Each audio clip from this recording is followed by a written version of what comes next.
করেছেন, এজন্য আমরা অনেক বেশি কৃতজ্ঞ। আসলে এই আন্দোলনটাকে আমরা সার্বজনীন আন্দোলন হিসেবে রূপ দিতে চাই।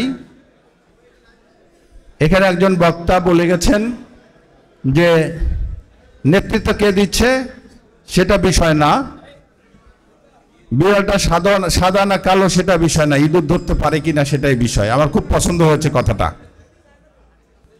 তো আপনারা আপনাদের বিভিন্ন পর্যায় থেকে আপনারা আসছেন, আমাদেরকে সহযোগিতার হাত বাড়িয়ে দিয়েছেন, এবং এই সমাবেশটা যে আমাদের সবার প্রয়োজন, এই আন্দোলনটাকে যে আমরা সফল করব সবাই আমাদের নিজ নিজ স্বার্থে, এলাকার স্বার্থে, এলাকার মানুষের স্বার্থে, এই একাত্মতাটা আপনারা ঘোষণা করেছেন আপনাদের উপস্থিতির মাধ্যমে। এই জন্য আমি আপনাদেরকে সবাইকে ধন্যবাদ জানাই।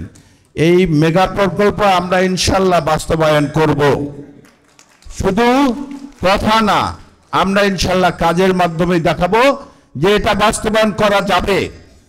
কোনো দাবি যদি জোরালো না করা হয়, রাজপথে নামা না হয়, তাই সেই দাবি শুধু ড্রয়িং রুমে বসে দাবি আদায় করা যায় না। আর এগুলা তো জনসম্পৃক্ত দাবি, এগুলার জন্য আমাদের সবাইকে রাজপথে নামতে হবে, আন্দোলন করতে হবে। সরকার যেন বাধ্য হয় এই মেগা প্রকল্প বাস্তবায়ন করতে। আমরা সেই জায়গায় এই আন্দোলনকে নিয়ে যেতে চাই, আপনাদেরকে সাথে নিয়ে।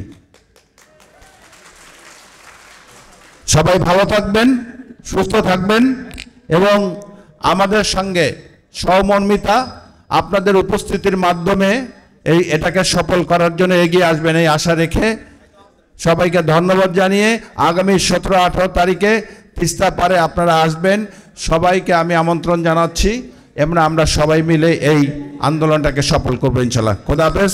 বাংলাদেশ।